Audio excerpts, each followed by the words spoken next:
Man up. Your boxing dream is pathetic. My dad said after canceling my knee surgery, so my golden sister could go vacation in Europe. I lost my shot. Then I stopped being useful and watched them suffer. So here's something nobody tells you about being good at something. People will worship the ground you walk on right up until the moment you actually need their help. Then suddenly, everyone's got other priorities. I, 22 male, was finally turning pro after 14 years in the amateurs. If you don't know what that grind looks like, imagine getting punched in the face for free since age 8. Tournament every weekend. Busted knuckles. Road trips. Skipping normal life. Gym at dawn. Been doing this since dad put me in boxing for discipline. By high school, promoters were watching. Senior year, I won Golden Gloves. Dominic Torres, a Detroit boxing legend who runs a fighter support foundation, handed me the trophy. Coach had me training 6 days a week, up at 4:45 a.m. By evening, my legs were concrete, but the wins kept coming. Pro managers were paying attention. 3 contacted me within 2 weeks. Everything I'd sacrificed since age 8 was finally paying off. Then, on March 12th, during sparring, my right knee exploded. Not the good pop, the kind where your vision whites out. I was pivoting off my back leg when the joint gave out. Hit the canvas hard. Coach was there instantly. I tried standing, collapsed immediately. Sharp, deep, wrong. Sports Medicine Center gave me the initial diagnosis. Knee strain, rest, and ice. But after 3 weeks, the pain got worse. Walking became torture. Stairs impossible. Training out of the question. April 5th, coach drove me to the orthopedic center. Full MRI, mobility tests. Complex meniscus tear with cartilage damage. Bones grinding together. The kind of injury that ends careers if you ignore it. Without surgery, permanent damage, career over, no commission clearance. 5 years from now, you're limping with arthritis. With surgery and rehab, full recovery. 8 months of physical therapy. The surgeon recommended June 14th, right after amateur commitments wrapped. Summer for recovery. Back in the ring by spring. I called Dad to explain. I was reluctant, but I needed him. He was first person I saw leaving the ring. Surgery cost $14,000 out of pocket after insurance. Not cheap, but manageable for a senior accountant with 23 years in. He didn't hesitate. Of course we'll handle this. Your future depends on it. I still have that text saved. April 7th, 6:47 p.m. Screenshot in a folder I started that same week. He offered 3 weeks off work for recovery. First week would be rough. Help with mobility, medications, appointments. Already planning it. Guest room downstairs, work remotely. First time since mom died that my needs actually mattered. Should have known better. I got home from training camp in early June, 2 weeks before scheduled surgery. The 3-hour drive from Detroit to Grand Rapids was brutal. Every pothole sent sharp reminders through my knee that something was wrong. The house looked the same. Same faded exterior. Same creaky porch step. But something felt off the second I walked through the door. Avery's 19 now. Since mom died when she was 5, dad's been obsessed with keeping her happy. She looks exactly like mom. Same blonde hair, blue eyes, smile. Sometimes I'd catch him just staring. The favoritism was consistent. Freshman year, I needed new sparring gear. Dad made me prove the old ones were worn out. Researched cheapest options. Took 3 days of comparison reviews before he'd approve $100. Avery wanted horseback riding lessons. He signed her up for premium package, $200 per session. She went twice. Quit because horses smelled. Never mentioned the wasted $400. When I won Golden Gloves, Dad texted congrats. When Avery got a 3-line role in community theater, he took a week off for every performance, bought flowers each night, posted constantly on social media. The pattern was clear. I could excel at everything. Get a pat on the head. Avery could do bare minimum. Get a parade. Turns out that dynamic was about to cost me everything. That first night home, we ordered pizza because neither Dad nor Avery could cook. We sat around the kitchen table, and I could tell something was up. Avery had that excited energy she always got when she wanted something. Finally, she couldn't contain it. So I have amazing news. I got accepted to that study abroad program in London. First I'd heard about it. Dad immediately beamed at her like she'd won a Nobel Prize. That's wonderful, sweetheart. I knew you'd get in. I offered congratulations, genuinely happy for her. That's great, Avery. What will you be studying? Oh, you know. She waved her hand vaguely. Art, history, and culture. British literature, maybe? They have a really flexible curriculum. But honestly, the best part is the experience. Living in London. Getting to explore Europe. She pulled out her phone and started showing photos. Looked more like a travel brochure than anything academic. Students posing at tourist spots, shopping, drinking tea. The actual classrooms appeared in exactly one photo. The program starts in September, she continued, But here's the really exciting part. Me and the girls are planning this amazing trip before it starts. 3 weeks in Greece and Italy. Athens, Santorini, Rome, the Amalfi Coast. She pulled up a shared document showing their itinerary.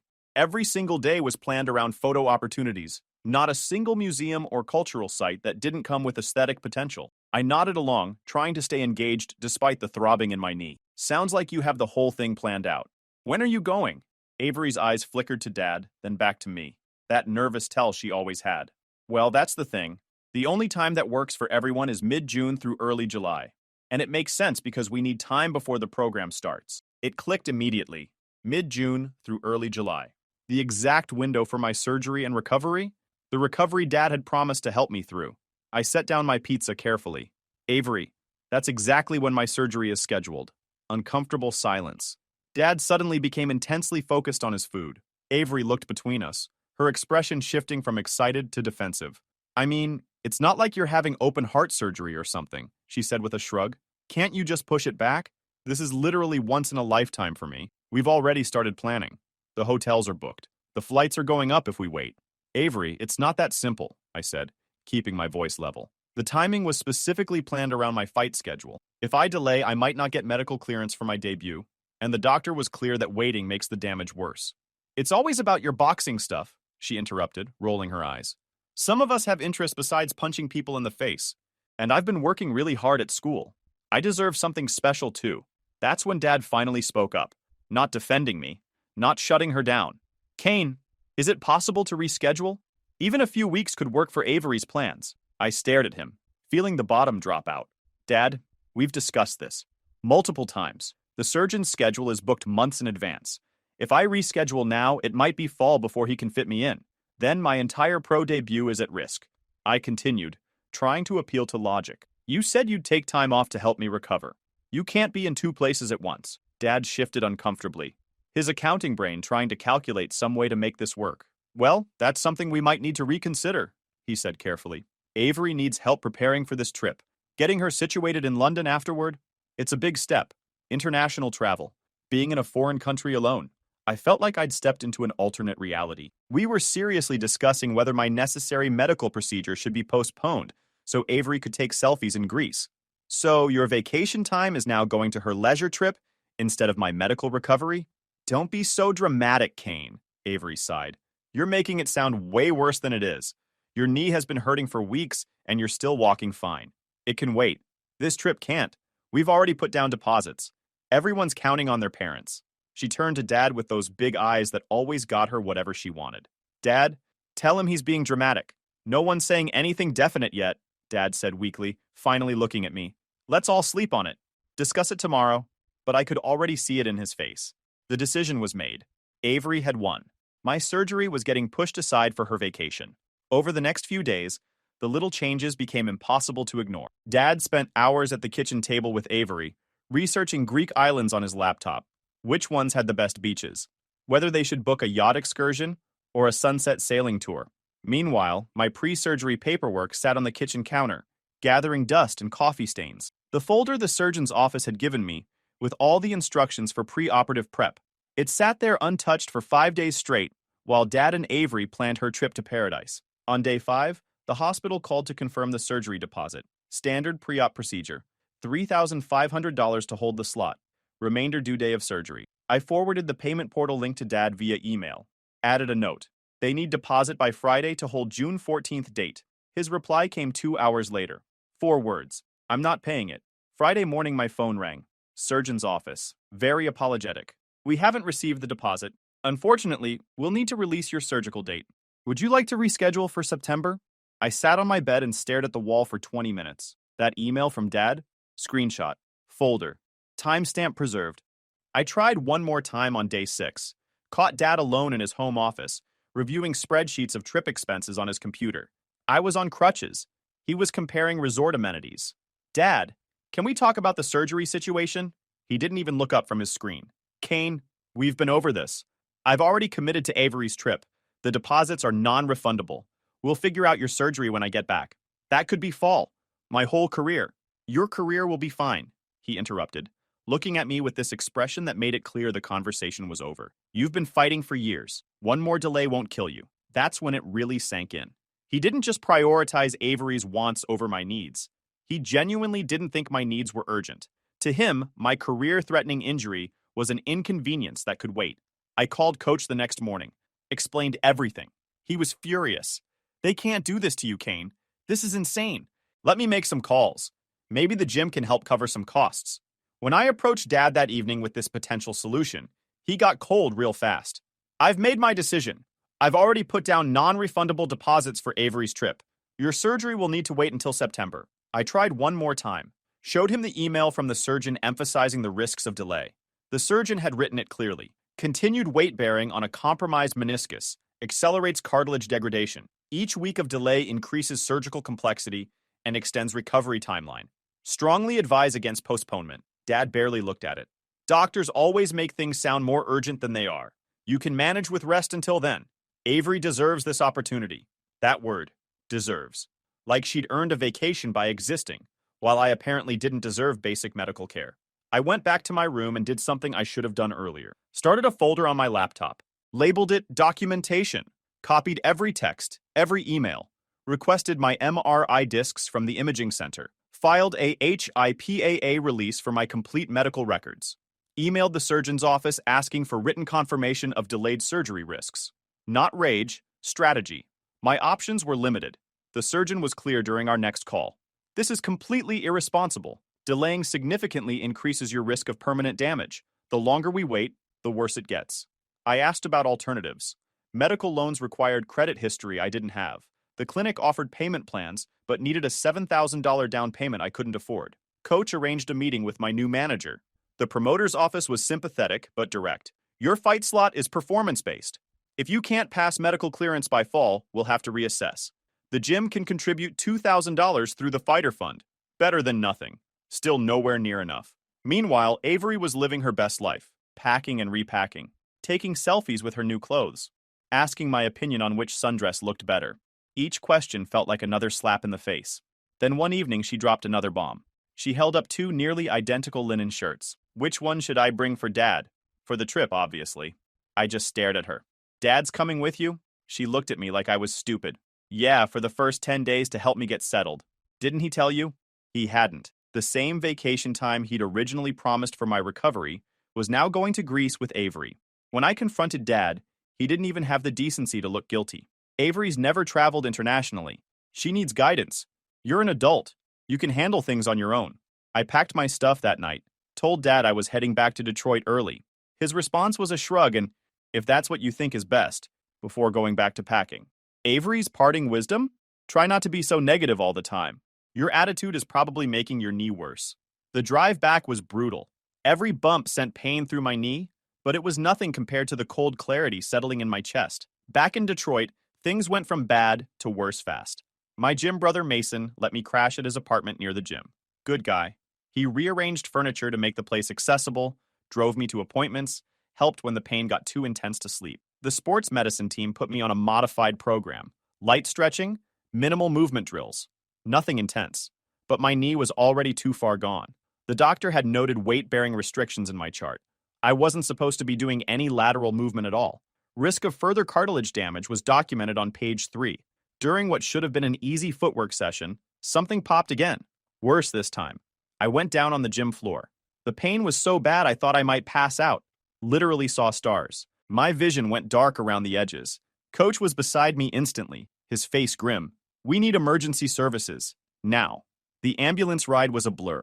Paramedics asking questions I could barely answer through the pain. Vitals being checked. IV started.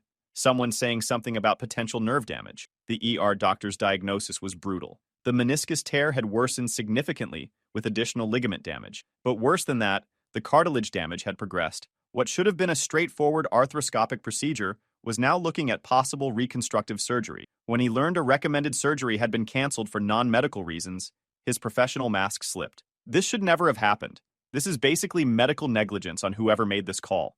You're looking at a much more extensive procedure now with longer recovery and potentially permanent limitation. Who's responsible for this decision? I didn't answer. Couldn't. Because the answer was my own father, and saying that out loud made it too real. The doctor waited for a response, then shook his head and made a note on my chart. They admitted me overnight for observation. pumped me full of pain meds that made everything fuzzy but didn't really stop the pain, just made it distant, like it was happening to someone else. I texted Dad from the hospital bed around 9 p.m. Knee completely gave out during training. In ER damage much worse. Surgery now more complicated and expensive. May have permanent damage. His response came 6 hours later, 3 a.m. my time. He was probably somewhere in Athens, checking his phone between activities. Sorry to hear that. Try to rest. Avery and I leave tomorrow morning. We'll have limited cell service for a few days. That was it. No asking which hospital. No asking if I needed anything. No concern about permanent damage. Just, sorry to hear that. Like I'd told him my car got scratched. That text? Screenshot. Folder. The next day brought the final blow. Coach called me into his office with the gym owner. He didn't waste time. With your current prognosis, we have concerns about your ability to pass commission medical. We need to discuss your fight card slot. Message received. No clearance, no fight date. Without surgery, I couldn't compete. Without competition, I couldn't build the record needed to keep momentum. I left on crutches, more defeated than I'd ever felt. That night, lying in Mason's spare bedroom, staring at the ceiling, something in me just turned off. Done being passive. Done waiting for my family to do the right thing. Done being the responsible one who gets screwed. Time to take control. What I did. Mason found me the next morning still in bed, staring at the ceiling. This can't continue. We need to find another way. What way? I asked. I can't afford surgery. Can't compete without it. Can't build a career if I don't compete. Then we change the game, Mason said. You're not alone. The gym community has resources. Let's find them. He was right. I'd been so focused on Dad's betrayal that I'd basically given up. Stopped looking for solutions. Just wallowed. Over the next 3 weeks, I worked every channel I could find.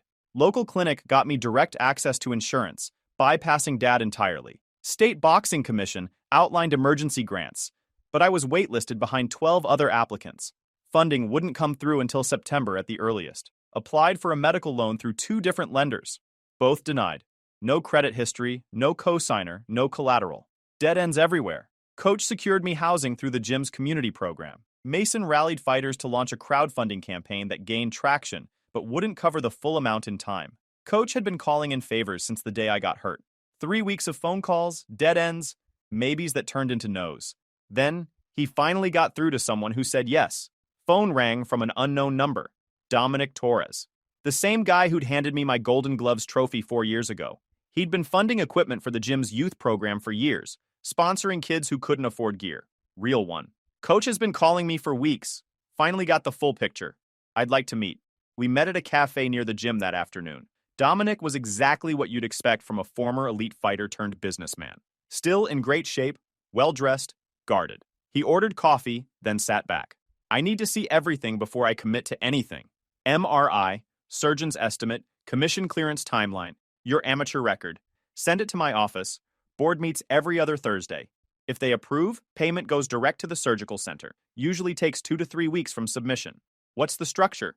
Advance against future purses. You earn, you pay back a percentage over time. Career ends before repayment, it converts to a grant. All documented. I submitted my records that afternoon. Waited 9 days. Board approved the following Thursday. Surgery scheduled for the next week. I made one last attempt to reach Dad. Not for money. Just to let him know I'd figured it out without him. Found a way to get surgery without your help. Scheduled for next week. His response was classic. Glad you worked something out. Avery and I are extending our stay another week. Having a wonderful time. Hope surgery goes well. No apology, no acknowledgement, just info about their extended vacation. Perfect. That text was all I needed to confirm what came next. After that exchange, I blocked both Dad and Avery's numbers. Surgery day arrived. Mason drove me to the hospital. The surgeon greeted me with professional warmth. You've been through quite an ordeal to get here, but you made it. We're going to do everything we can to get you back in the ring. The procedure took nearly 5 hours. The damage was extensive. When I woke up, Mason was in a chair beside my bed, scrolling his phone. He looked up when I stirred. Welcome back, champ. How you feeling? Like someone took a power drill to my leg. Sounds about right. The surgeon came by during rounds the next morning. Chart in hand. We got everything cleaned up. Bad news is recovery is closer to 13 months than 8. But with proper rehab, I'm optimistic about your long-term prognosis. That first week was rough. Pain meds, physical therapy evaluations, awkward adjustments to life with an immobilized leg, learning how to shower with a plastic bag over my knee, learning how to sleep without rolling onto my bad side. But I had support. Coach checked in daily. Mason made sure I had everything I needed. Gym guys rotated visits, brought food, brought movies, brought conversation that wasn't about my family or my injury, just normal stuff.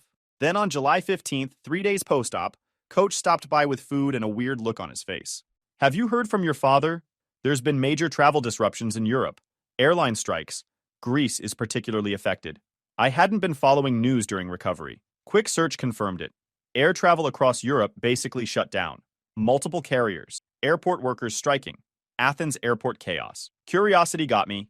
Temporarily unblocked Avery to check her social media. Wanted to see if the universe was doing its thing? What I found?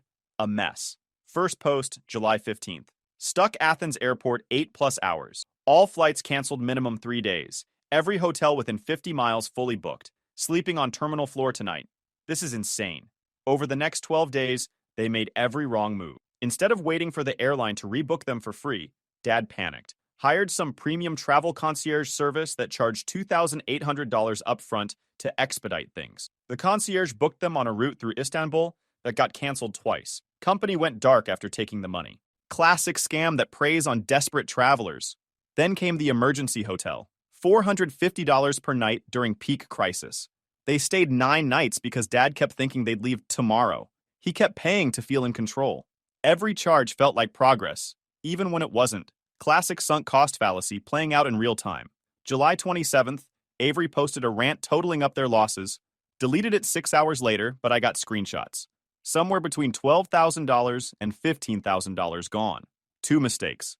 The scam concierge and Dad's refusal to just wait it out. One post survived from before everything collapsed. Caption: Thanks Daddy for making dreams come true, with a flat lay of her passport and sunglasses. The comments on that one aged like milk in the sun. In between the disasters, I got the text I'd been waiting for. Unknown international number. July 16th, 3:17 a.m. my time. Kane, it's Dad. Using temporary phone. We're stuck in Athens. All flights canceled. Avery having complete breakdown. Need to get home ASAP. Can you check flights from Athens to Detroit next 3 to 4 days? Hotel internet barely working. Please. I read it twice. The same man who'd refused to pay my surgery deposit was now asking me for help with his vacation crisis. The guy who'd told me to handle things on your own now needed me to handle things for him. I let it sit for 6 hours. Let him sweat. Then replied at 9 a.m. my time. Call your airline. Call your card issuer. This isn't my job. He tried calling. I declined. He tried again. Declined. Sent follow-up text. Really need your help here. My response: You made it clear in June I needed to handle my own problems. You're capable of handling yours. That was it. Blocked the temporary number 2. Went back to recovery. Rehab became a daily checklist. Stretch, ice, elevate, repeat. Tedious as anything, but it actually worked pretty fast. 3 weeks post-op, Dad reached out through email since I'd blocked his numbers. Need to talk. Important. Call when you can. He called that evening. Kane, he began, sounding tired. How's recovery? Fine. What do you want? He let out a heavy sigh. The Greece situation created some complications. Credit utilization spiked to 94%. Missed one payment during the chaos, and my APR jumped to 29%. Tried a balance transfer, got denied. Interest is eating me alive. There it was. My rule-following accountant father had overextended himself badly. The emergency spending, the concierge fees, the panic bookings. His credit was taking hits, and the bills were piling up. Music to my ears. Sounds like a you problem, I said, voice flat as concrete. It is, he confirmed, and it's made me reconsider some recent decisions. I cut him off. Dad, I'm 3 weeks post-major surgery, rebuilding my life without the support I was promised. Your regrets aren't my concern. Long silence. That's fair. I just wanted you to know things aren't working out as expected. They rarely do, I said. Good luck with that. I ended the call. No feelings about it. Zero. He was dealing with consequences. I was dealing with recovery. The difference was I'd found my footing through people who actually showed up while he was slowly realizing Avery wasn't going to save him from anything. She couldn't even save herself. But I wasn't done yet. Not by a long shot.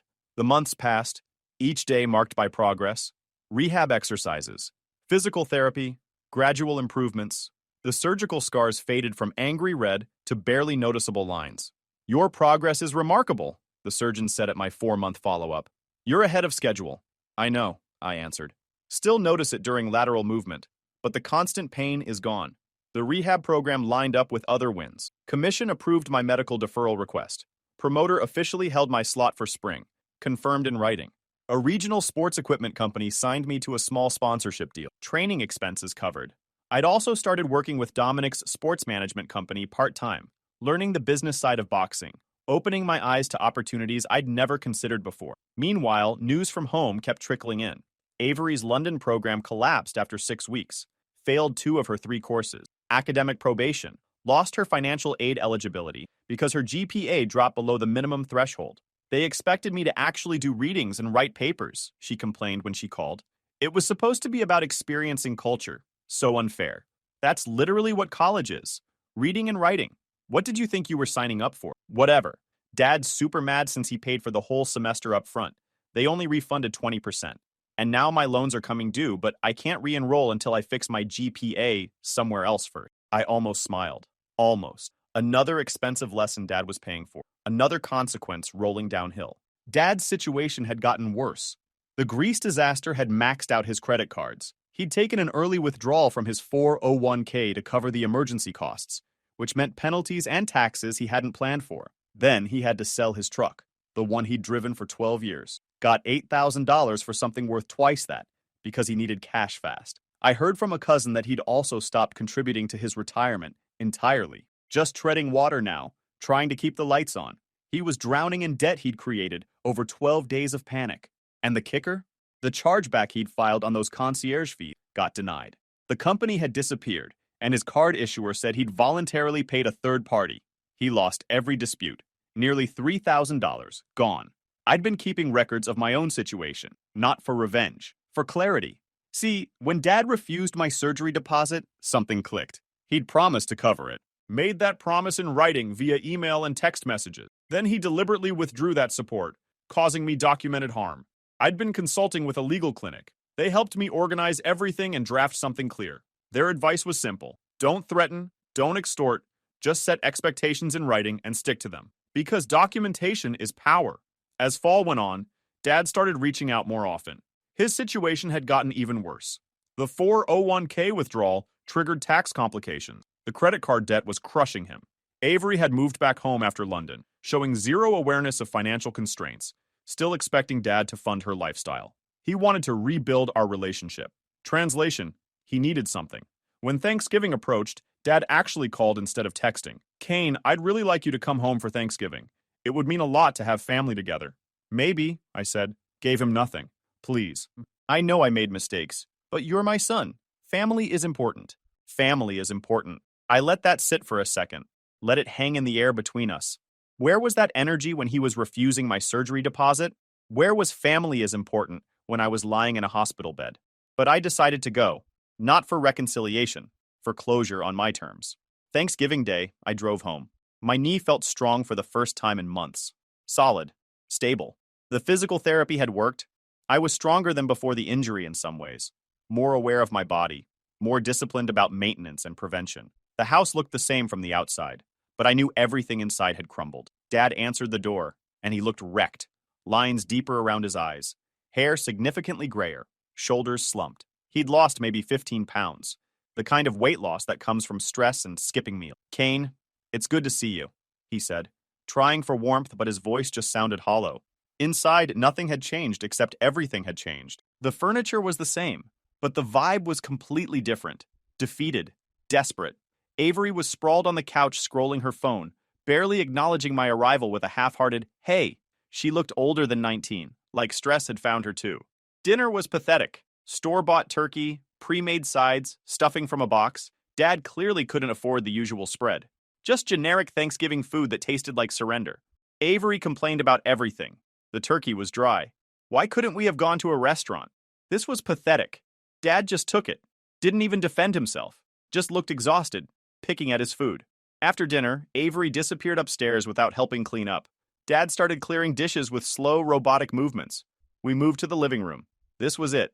Time for the conversation I'd been planning for months. So, I said, settling into the armchair across from him. Financial situation any better? Dad shook his head, and I could see real despair in his eyes. Not really. The credit card debt is killing me. Tax penalties from the 401k withdrawal, plus regular expenses, Plus, Avery's student loan payments started since she's no longer enrolled. I'm barely keeping my head above water. Some months I'm not sure how I'm going to make it. Rough, I said. Zero sympathy in my voice. None. I was actually hoping, he continued, and here it came, looking uncomfortable in a way that told me he knew what he was about to ask was insane. Maybe you could help me out, just temporarily, just until I get back on my feet. I know you've been working with that sports management company. If you could contribute something toward household expenses, maybe $500 a month, just for a few months? There it was. The real reason for the Thanksgiving invitation. The real reason he'd suddenly wanted to rebuild our relationship. He wanted money from me. $500 a month. $6,000 a year. From the same son whose $14,000 surgery he'd refused. Who he'd abandoned in a hospital bed while taking photos in Greece.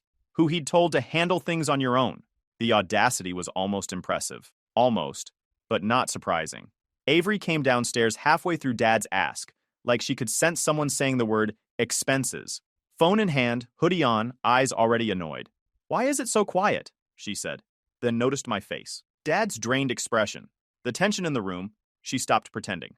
"Wait, are you seriously not helping?" Dad didn't answer. That was the answer.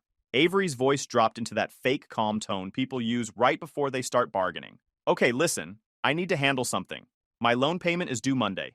Dad can't cover it. If it hits collections, it's going to wreck my credit." She looked at me like I was an ATM that learned boundaries and offended her personally. "Just float it," she said. "You're back on track. You have people. You can do this." I didn't even argue. "Call your loan servicer. Set up a payment plan. This isn't my problem."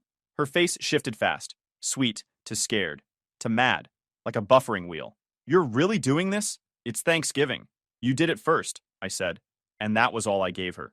She stood there, processing. The easy solution was sitting right in front of her, and it was saying no. For maybe the first time in her life, being Avery wasn't enough. I turned back to Dad. I didn't say anything else, just pulled out a manila folder from my jacket, slid it across the coffee table. Inside, printed screenshots of his "I'm not paying it" email, the surgeon's written warning about delayed surgery risks, the ER admission paperwork, his "sorry to hear that" text from Athens, 17,000 in documented additional costs that wouldn't have existed if he'd kept his word. Dad's face went from confused to pale as he flipped through the pages. "What is this?" "That's the paper trail," I said, voice flat. "A legal clinic helped me put it together. Organize everything clearly." I pulled out a single sheet from my jacket pocket. "This is a boundary agreement. Not legally binding, but it's my line in the sand. Any financial requests from you get ignored. If you push, I'll only respond by email. If you keep pushing, I disappear completely. You don't get to ask me for money. Ever." Dad stared at the paper, then at me, then back at the paper. "You can't be serious. You're talking about cutting me off completely?" "I'm talking about protecting myself," I corrected. "From people who've proven they'll sacrifice me the second it's convenient. You made a choice last June, Dad. You chose Avery's vacation over my medical need, her comfort over my future, her photos over my career. Now you're going to live with that choice." His hands were shaking as he held the paper. "Sign it, and we stay civil. We can show up to the same family events without drama. We can exchange basic updates. But don't expect anything from me financially or emotionally. Don't sign, and I walk out that door and you never hear from me again. Your call. Kane, I'm your father. You can't just—" "You stopped being my father," I interrupted, "when you abandoned me in a hospital bed while you traveled with Avery. When you chose her wants over my needs. You're not my father anymore. You're just some guy who shares my DNA. This is manipulation." "No," I said calmly. "Manipulation is what you did when you promised to support my surgery and then took that money to Greece. I'm just setting boundaries, clear ones, in writing. So there's no confusion." The silence stretched out. I could see him calculating, trying to find some way out, some angle, but there wasn't one. He'd backed himself into this corner through his own choices. Finally, he reached for the pen. "You've changed," he said quietly as he signed. "Yeah," I agreed. "I stopped being naive about who actually has my back." He signed it. Symbolic surrender. I took it, folded it carefully, put it in my jacket. "One more thing," I said. "Avery's debt, her problems, her choices, those are yours to deal with, not mine." "Never mind." I stood up. "Every time you look at her, remember what she cost you. Not just money, your son." I walked toward the door. Dad called after me. "Kane, wait." I turned back. "We just did talk. You made your choice. Live with it. I'm doing great. Surgery was successful. Pro debut is back on track. My life is coming together despite everything you did." I paused at the door. "The only thing you killed was our relationship. Hope those photos were worth it." I walked out. Got in my car, drove away. Behind me, Dad, standing in the doorway, looking smaller than I'd ever seen him. Avery's face in the upstairs window, confused. Didn't look back. The drive to Detroit felt different, lighter, like I'd finally set down something I'd been carrying for years. He picked her trip over my knee. I picked my life over him. Guys, we are so close to hit 100,000 subscribers on this channel. If you are not subscribed to the channel, please consider subscribing. It really helps hit that 100,000 mark. Thanks for making this dream come true.